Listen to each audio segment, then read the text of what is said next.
Baik, kami dari kelompok 5 akan mempresentasikan tentang kontribusi Al-Quran dalam pemeriksaan kesehatan pernikah untuk mendapatkan keturunan yang berkualitas menurut studi kasus pada jurnal kompastv.com. Saya Azalia Syahida Fitri. Saya Dayang Rani Putri. Saya Meidara Fatushifa. Baik, kami akan memulai presentasinya.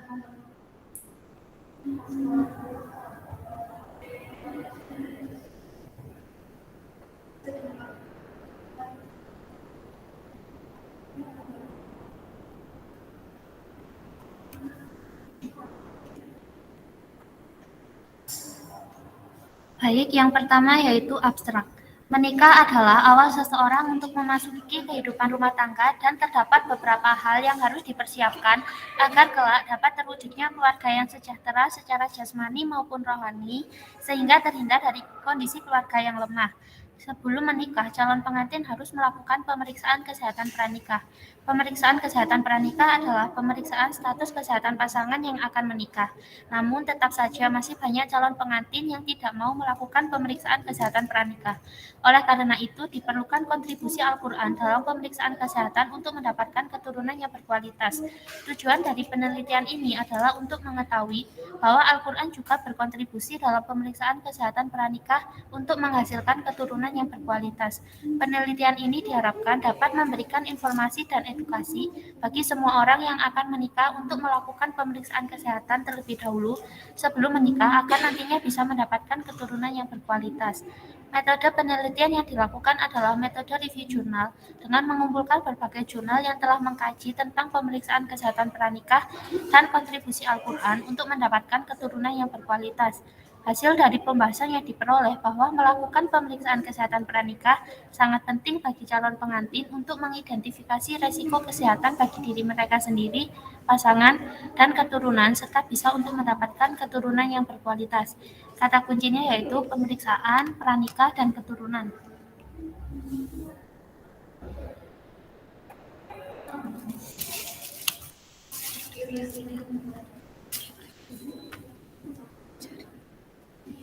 Selanjutnya adalah pendahuluan. Pernikahan merupakan salah satu tahapan kehidupan manusia serta perintah agama yaitu berpasangan antara seorang laki-laki dan perempuan mengikat perjanjian atas nama Allah dengan memenuhi rukun dan syarat-syaratnya untuk membangun keluarga yang sakinah, mawaddah, dan rahmah.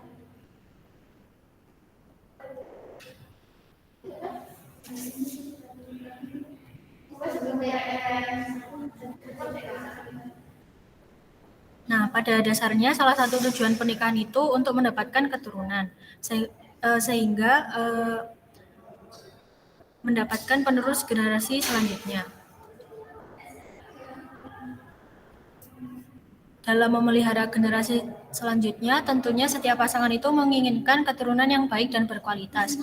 Nah, hal ini terdapat dalam Quran Surah Ali Imran ayat 38 yang berisi tentang keinginan untuk mendapatkan keturunan yang baik dan berkualitas. Yang artinya, di sanalah Zakaria berdoa kepada Tuhannya. Dia berkata, "Ya Tuhanku, berilah aku keturunan yang baik dari sisimu, sesungguhnya Engkau Maha mendengar doa." Terjemah Quran Surah Ali Imran ayat 38. Nah, tes kesehatan pranikah merupakan salah satu upaya preventif yang berfungsi mendeteksi adanya kemungkinan penyakit yang diderita sebelum pasangan melanjutkan ke jenjang pernikahan. Tes kesehatan pranikah ini bertujuan untuk menetapkan ada atau tidaknya penyakit yang dapat memengaruhi kesehatan calon pengantin maupun keturunannya. Jadi calon pasangan itu perlu terbebas dari penyakit biasa, menular maupun tidak, turun-temurun, kelainan, dan gangguan fisik. Dan juga kesuburan calon pasangan itu perlu diperhatikan. Nah, mengetahui kondisi kesehatan diri, terutama sebelum menikah, merupakan hal yang penting dilakukan karena berkaitan dengan keadaan fisik seseorang, fisik pasangan juga, serta keberlangsungan pernikahan, terlebih dalam meneruskan keturunan. Nah, jadi tes kesehatan pernikahan merupakan upaya mendapatkan keturunan yang baik dan berkualitas.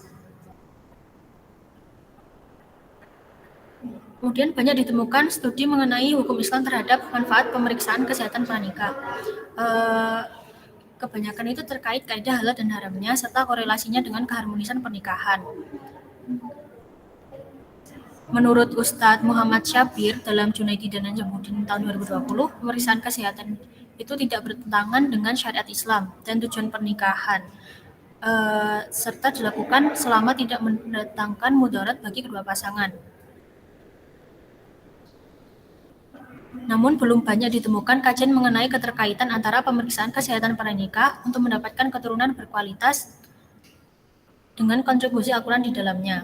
Selain itu, banyak pasangan tidak ingin melakukan pemeriksaan kesehatan pranikah, sehingga sebelum kondisi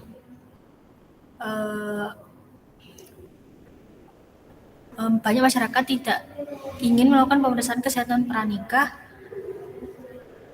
sehingga penelitian ini tuh dilakukan untuk mendalami lagi kajian dan mengetahui kontribusi Al-Quran dalam pemeriksaan kesehatan pranikah untuk mendapatkan keturunan yang berkualitas itu sendiri.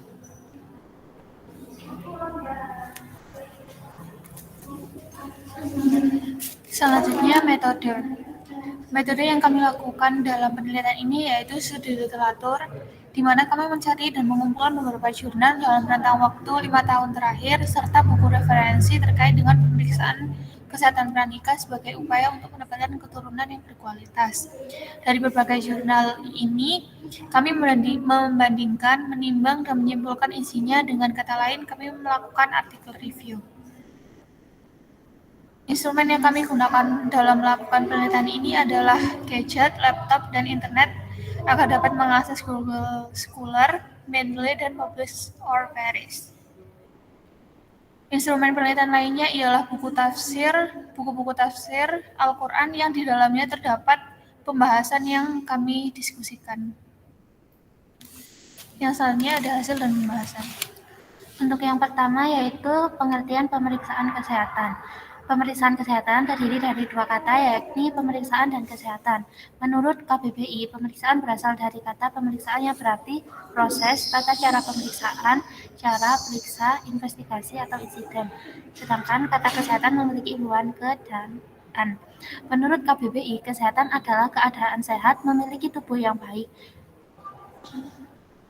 Kemudian dalam buku At-Tarif mendefinisikan kesehatan sebagai keadaan atau kondisi mental atau psikologis yang menghasilkan perilaku proporsional yang sehat. Menurut Undang-Undang Kesehatan Nomor 36 Tahun 2009, kesehatan adalah seseorang yang berada dalam keadaan sejahtera fisik, mental, emosional, dan sosial, serta mampu hidup produktif secara ekonomi dan sosial. Yang selanjutnya yaitu pemeriksaan kesehatan dalam Islam. Dalam Islam, seseorang dianggap sehat jika 3 unsur terpenuhi. Unsur tersebut adalah kesehatan fisik, mental, dan kesehatan sosial. Kesehatan fisik ini adalah bentuk keseimbangan antara alam dan manusia. Kesehatan mental di mana terhadap keseimbangan dan hubungan spiritual yang baik dengan pencipta. Sedangkan kesehatan sosial adalah kesehatan yang mempunyai sifat psikologis, di mana keharmonisan berkuasa antara seorang individu dengan individu atau sistem lainnya dan berlaku untuk tatanan sosial. Jika ketiga unsur ini terpenuhi, maka dapat meningkatkan kondisi fisik, mental, dan spiritual sehingga bisa produktif dan sempurna untuk melakukan kegiatan sehari-hari. Islam dan segala ajarannya memberikan perspektif yang tetap mengenai kesehatan. Kesehatan bukan hanya rekomendasi, tetapi juga diperlukan. Semua yang berhubungan dengan ibadah dalam Islam termasuk petunjuk tentang pentingnya menjaga kesehatan. Berdasarkan penelitian terbaru, jika lingkungan bersih, maka akan bisa dikatakan sehat.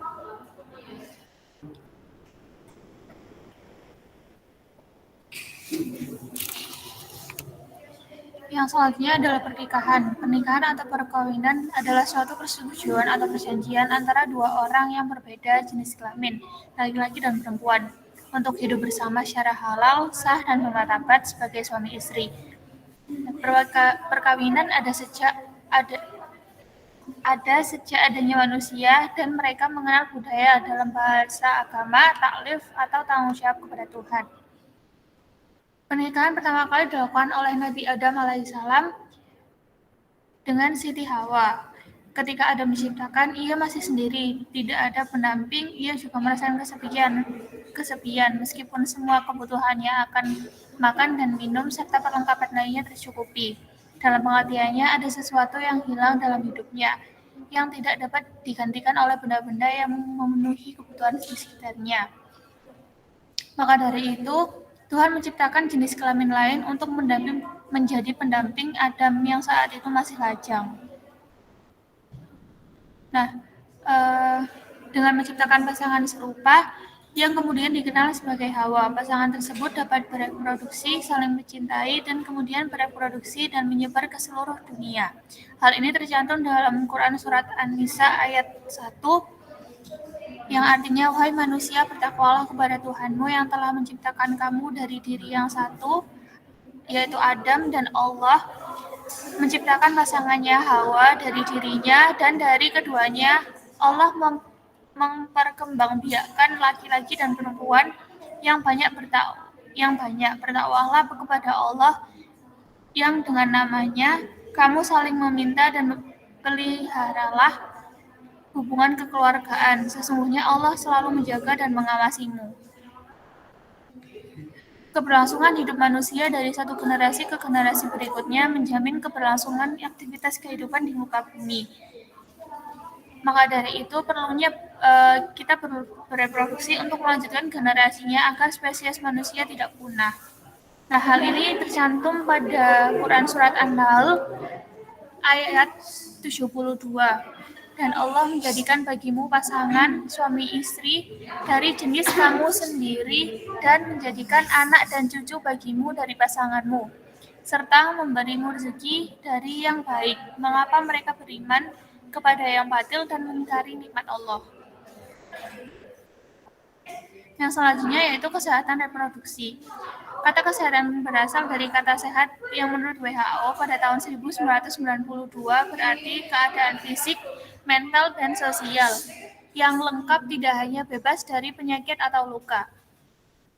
Kesehatan juga merupakan suatu yang vital bagi kehidupan setiap manusia, di samping kebutuhan-kebutuhan lainnya, karena kesehatan adalah salah satu sarana untuk mencapai kebahagiaan dalam hidup. Dalam hal tersebut, Rasulullah SAW bersabda, sebagaimana yang diriwayatkan dalam hadis oleh Nasai dari bin Maimun dalam kitab As-Sunnah Al-Kubra berkata, perhatikanlah 5 perkara ini sebelum datangnya 5 perkara.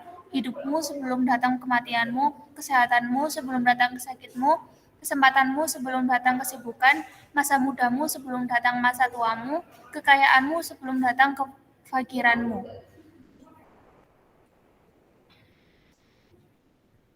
Islam juga mengajarkan prinsip kesehatan, kebersihan, dan kesucian lahir dan internal. Islam sebagai pedoman hidup tentunya memiliki hubungan erat dengan kesehatan, salah satunya kesehatan reproduksi, mengingat Islam memiliki aturan-aturan dalam kehidupan manusia yang ditujukan untuk banyak hal, salah satunya aturan untuk mencapai kondisi yang sesuai dengan persyaratan kesehatan reproduksi. Sederhananya, reproduksi dapat diartikan sebagai keterampilan atau membuat lagi. Tentang kaitannya dengan kesehatan, reproduksi didefinisikan sebagai kemampuan seseorang untuk memiliki keturunan atau anak.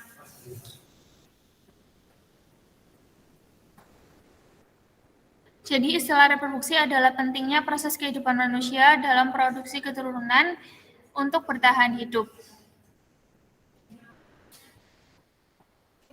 Di dalam Al-Quran sendiri sudah dijelaskan bahwa untuk tidak mengotori organ reproduksi dengan perbuatan-perbuatan yang tidak sesuai dengan syariat. Ini juga diartikan kita harus menjaga kesehatan reproduksi itu sendiri. Hal tersebut terdapat dalam surat Al-Isra ayat 32 yang artinya, dan janganlah kamu mendekati zina, itu sungguh suatu perbuatan keji dan suatu jalan yang buruk. Selanjutnya, pemeriksaan kesehatan pranikah. Premarital check-up atau pemeriksaan kesehatan pranikah adalah penilaian status kesehatan pasangan yang akan menikah. Mereka melakukan pengecekan penyakit genetik, penyakit menular untuk mencegah penularan penyakit kepada pasangan dan anak-anak.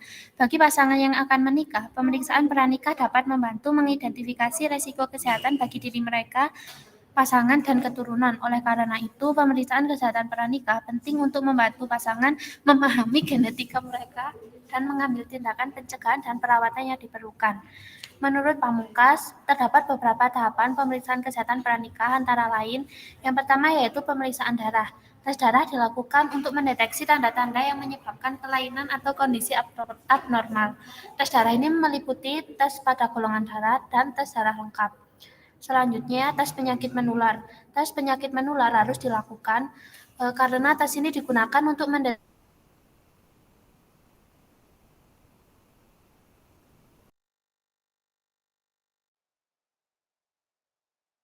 parah. Jika tidak diobati, infeksi dan penyakit dapat menyebabkan kondisi yang tidak diinginkan seperti kemandulan. Kemudian, tes genetik. Tes ini untuk mendeteksi penyakit genetik umum atau kronis yang lazim pada populasi tertentu. Pengujian genetik biasanya dilakukan melalui analisis sampel darah dan jaringan untuk menentukan resiko keturunan terkena penyakit. Kemudian, tes organ reproduksi. Pemeriksaan sistem reproduksi wanita untuk memberikan gambaran yang jelas tentang kesehatan vagina dan leher rahim. Pemeriksaan ini membantu mengidentifikasi kondisi jika terdapat tumor jinak yang dapat menghalangi kesuburan jika tidak ditangani. Salah satu tes yang paling umum digunakan adalah pap smear, yaitu pap smear ini wajib bagi wanita yang pernah berhubungan seks untuk mendeteksi kanker serviks. Kemudian tes kesuburan ini untuk wanita dan pria. Yang untuk wanita yaitu pemeriksaan panggung, ultrasound, dan terkadang ultrasonografi atau hasil laboratorium dan rahim. Pada saat yang sama, tes darah dilakukan untuk mengukur hormon seseorang. Wanita diajari cara memeriksa pola ovulasi dengan memeriksa lendir serviks.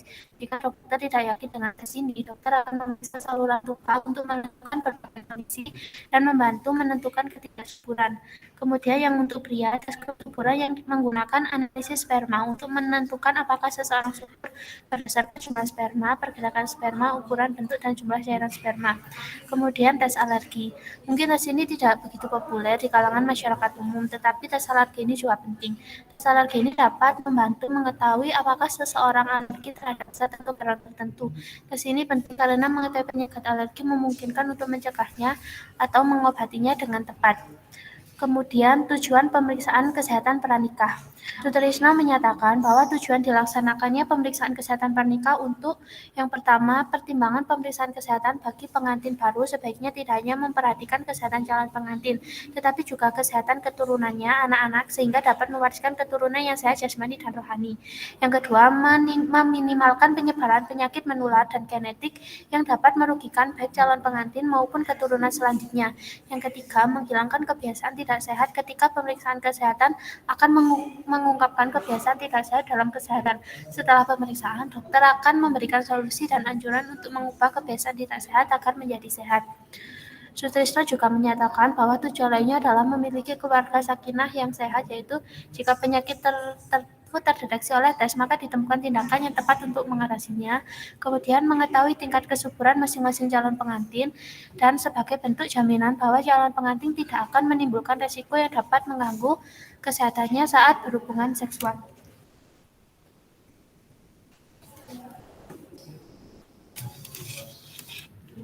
Selanjutnya adalah manfaat pemeriksaan kesehatan pranikah. Pemeriksaan kesehatan pranikah bertujuan sebagai bentuk deteksi dini bagi pasangan yang akan menikah terkait permasalahan kesehatan, kesuburan, dan psikologis, serta dapat mengetahui kemungkinan kesehatan anak yang akan dilahirkan meliputi faktor genetik, penyakit menular, penyakit kronis, dan infeksi. Menurut medis, pemeriksaan kesehatan pranikah merupakan metode yang sesuai untuk mencegah penyakit berbahaya, menular, dan terlebih penyakit keturunan, khususnya berkaitan dengan sistem reproduksi. Manfaat premarital check-up menurut Junaidi dan Najamuddin diantaranya mencegah dan menjaga masyarakat dari berbagai penyakit menurun, berbahaya, dan menular supaya tidak terjangkit dan menimbulkan masalah lain seperti ekonomi, sebab melebihnya pengeluaran harian.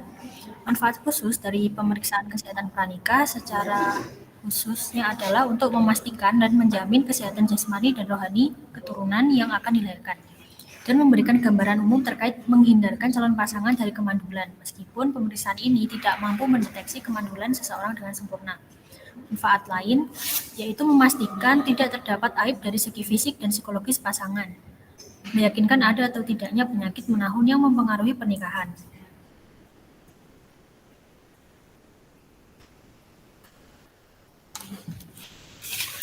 Selanjutnya, ayat-ayat Al-Quran yang berkaitan dengan kesehatan pranikah.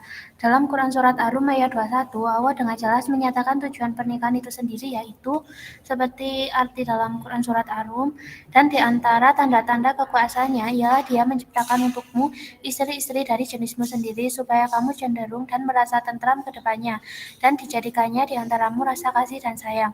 Sesungguhnya pada yang demikian itu benar-benar terdapat tanda-tanda bagi kaum yang berfikir.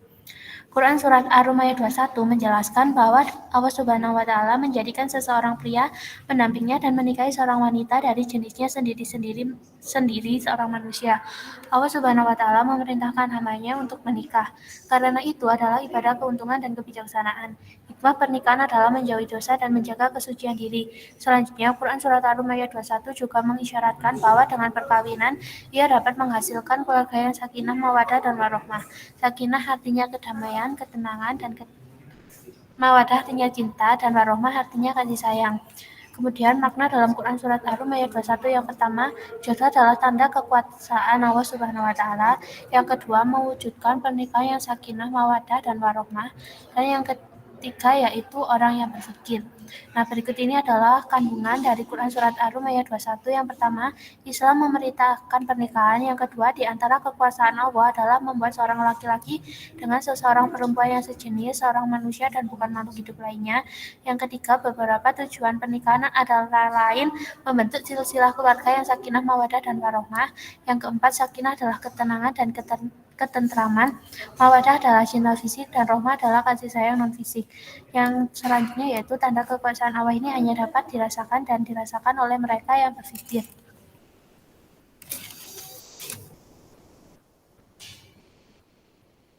Selanjutnya, tafsir dan asbabun nuzul Quran Surah Ali Imran ayat 38. Nah, Quran Surah Ali Imran ayat 38 ini berisi tentang permohonan Nabi Zakaria alaihissalam kepada Allah untuk mendapatkan keturunan yang baik. Secara garis besar, Quran Surah Ali Imran itu berisi tentang keluarga terhormat dan patuh beragama, di mana Hannah yang merupakan istri Imran berdoa setiap saat dan bernazar untuk memiliki keturunan yang saleh, hingga Allah mengabulkan doanya, yaitu ia melahirkan Maryam, yang tumbuh dalam didikan dan asuhan Nabi Zakaria alaihissalam. Selama beliau mengasuh Maryam, banyak keajaiban terjadi yang telah disaksikan oleh Nabi Zakaria alaihissalam. Berikut adalah ayat beserta terjemahan Quran Surah Al Imran ayat 38.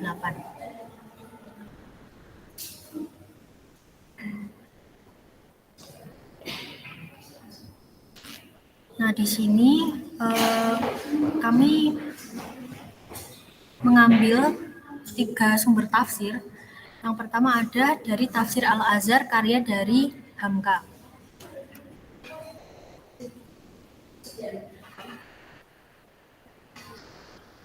Kemudian ada Tafsir Ibnu Katsir dan Tafsir Al-Misbah karya Quraisyih. Ketiga tafsir ini memiliki kandungan yang sama. Saya akan membacakan pada Tafsir Al-Azhar. Narasi awal Quran Surah Al Imran ayat 38, Nabi Zakaria alaihissalam berdoa kepada Allah. Saat itu setelah Maryam, yaitu seorang anak yang dinazarkan ibunya, menjadi seorang ahli ibadah yang jasmani dan rohaninya bertemu dengan baik. Sampai kemudian Nabi Zakaria bertanya tentang dari mana dia mendapatkan makanan di mihrabnya.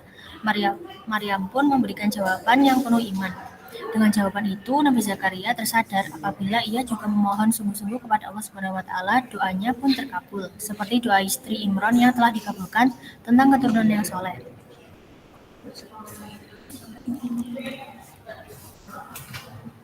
Nabi Zakaria pun berdoa, katanya, ya Tuhanku, berilah kepadaku dari sisi Engkau keturunan yang baik. Telah tua aku ini ya Tuhanku, namun keturunanku tidak ada juga. Maka inginlah aku agar Engkau kurniai aku seorang keturunan yang baik. Nabi Zakaria berkeinginan diberi keturunan yang baik serupa dengan Maryam. setelah melihatnya tumbuh dengan baik. Ayat 38 ditutup dengan terjemah, sesungguhnya engkau adalah pendengar permohonan. Dalam mengasuh Maryam, Nabi Zakaria selalu memanjatkan doa tersebut dalam ibadahnya.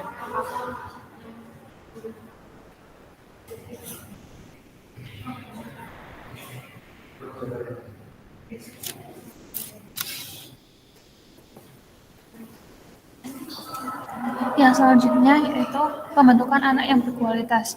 Berbagai upaya dapat dilakukan untuk membentuk pelaksanaan nilai-nilai pendidikan Islam bagi anak-anak sejak usia dini melalui seluruh keluarga yang berkualitas. Yang pertama adalah menciptakan keluarga yang baik dan harmoni agar tercipta keluarga yang berkualitas. Kedua, penguatan pendidikan anak sejak dini melalui pendidikan perilaku yang mencerminkan nilai-nilai pendidikan Islam. Yang pertama, menciptakan keluarga yang baik dan harmonis. Menciptakan keluarga yang baik dan harmonis adalah sebuah tatanan dalam ajaran pendidikan Islam. Keluarga yang harmonis biasanya berarti keluarga yang mengerti kewajiban apa yang harus dipenuhi dan hak mana yang harus diambil tergantung pada bagian dan tugas serta kedudukannya dari setiap anggota keluarga. Dalam realisasinya, keluarga yang harmonis harus memiliki kemauan yang kuat baik dalam keadaan lapang maupun sempit.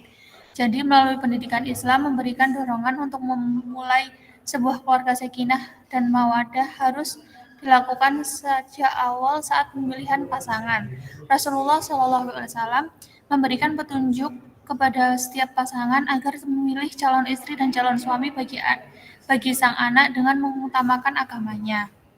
Karena dimilikinya agama yang kuat, calon ibu dan ayah bisa mewujudkan keluarga sakinah dan mawaddah yang baik dan harmonis. Pengetahuan tentang pemilihan pasangan sebagai calon ibu dan ayah dari orang tua seperti dijelaskan di atas, sekali lagi ditekankan dalam firman Allah Subhanahu wa taala dalam Quran surat Al-Baqarah ayat 221. Dengan demikian, pendidikan Islam melalui Al-Quran sebagai sumber ajaran dan menjelaskannya secara langsung saat memilih pasangan hidup dalam keluarga harus dipilih secara selektif agar pembentukan keluarga yang harmonis dan berkualitas dapat terwujud. Yang kedua, memperkuat pendidikan anak sejak dini melalui pendidikan perilaku yang mencerminkan nilai-nilai pendidikan Islam. Memantapkan pendidikan anak sejak dini adalah suatu hal yang disarankan dalam pendidikan agama Islam. Hal ini bisa dilakukan melalui doa saat wanita itu hamil sehingga Allah Subhanahu wa taala memberikan anak yang saleh. Berdoa kepada Allah Subhanahu wa taala memiliki anak yang saleh dan salehah sejak awal adalah bagian dari usaha yang bisa dilakukan oleh kedua orang tua untuk menerapkan nilai-nilai pendidikan Islam kepada anak-anak sejak dini. Dan tentunya itu dapat dilakukan jika ayah ibu sebagai keluarga yang harmonis, yaitu mengetahui ajaran Islam untuk membentuknya, sehingga terbentuklah keluarga berkualitas tinggi. Setelah berdoa kepada Allah, langkah selanjutnya yaitu membentuk tingkah laku seorang anak dimulai sejak dalam kandungan. Hal ini bisa dilakukan dengan cara menyukai penyediaan makanan halal, komunikasi dengan calon bayi dengan kata-kata yang baik, banyak membaca Al-Quran, dan lantunan-lantunan yang bisa membantu pertumbuhan otak bayi. Dari beberapa pandangan di atas, dapat dilihat bahwa usaha pembentukan perilaku nilai pendidikan Islami pada anak sejak dini melalui keluarga yang berkualitas terwujud ketika kedua orang tua anak tersebut memiliki ilmu agama yang diajarkan melalui pendidikan Islam.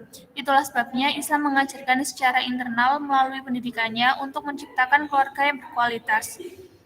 Oleh karena itu, keluarga impian sakinah mawaddah akan terwujud seperti yang diharapkan. Untuk yang selanjutnya yaitu transkripsi dan komentar netizen. Pemeriksaan pranikah. Menurut Dr. Agus, pemeriksaan pranikah memang tidak pernah ada di zaman Rasulullah, belum pernah ada kasusnya. Dan ini kasus baru, ujar Dr. Agus. Maka itu pemeriksaan premarital atau sebelum menikah ini merupakan bentuk ijtihad dari beberapa ulama. Seperti yang kita tahu, menikah salah satunya ingin mendapatkan keturunan, ingin hidup bahagia. Maka itu antisipasi diperlukan walaupun sebenarnya diperbolehkan di dalam agama Islam. Memang belum ada kalau bicara dari kisah zaman Rasul. Salah satu rambu-rambu yang diberikan Rasul yang pertama, kalau menikah akan memilih salah satunya, lihat keturunannya, wajahnya, hartanya, keturunannya, dan agamanya. Tetapi yang paling penting adalah agamanya, termasuk di dalamnya keturunan berarti harus kita cek. Dan tujuan pemeriksaan pernikah ini adalah untuk demi kehati-hatian dalam menjalankan proses kehidupan. Kalau misalnya nanti ada satu penyakit dari pasangan, berarti kita bisa mengantisipasi atau ada resiko yang bisa dihadapi. Menikah dalam satu keluarga dekat atau hubungan darah atau satu mahram itu dilarang dalam Islam karena ternyata ada hubungannya. Satu mahram itu bisa menyebabkan penyakit-penyakit kelainan genetik. Maka itu kenapa penting juga pemeriksaan tadi. Ada golongan darah, resus itu penting karena kalau berbeda resiko juga kepada janin yang akan dilahirkan atau penyakit-penyakit menular. Jangan sampai ketika berhubungan kita dalam kondisi sehat karena pasangan kita punya penyakit menular, kita jadi tertular. Maka itu pemeriksaan pranikah ini merupakan bentuk ijtihad, ujar Dr. Agus. Karena mencegah ini lebih baik daripada harus mengobati atau sudah terlanjur, maka itu pemeriksaan pranikah dari pandangan kesehatan sangat diperlukan untuk mencegah efek-efek yang buruk di kemudian hari. Dalam pandangan Islam dibolehkan karena ini adalah salah satu bentuk ijtihad. Memang belum pernah ada kasus pemeriksaan pranikah ketika zaman Rasul, termasuk suntik tetanus, kemudian pemeriksaan darah dan sebagainya dalam Islam dibolehkan, tidak ada yang ditentangkan, ujar Dr. Agus.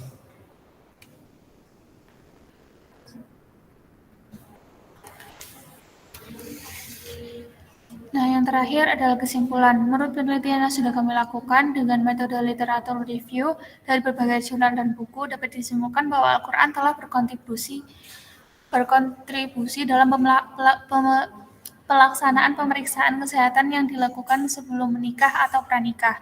Banyak sekali ayat di dalam Al-Quran yang telah menjelaskan tentang kesehatan, pernikahan, dan juga keturunan. Di dalam Al-Quran, tepatnya dalam surat Al-Baqarah ayat 195,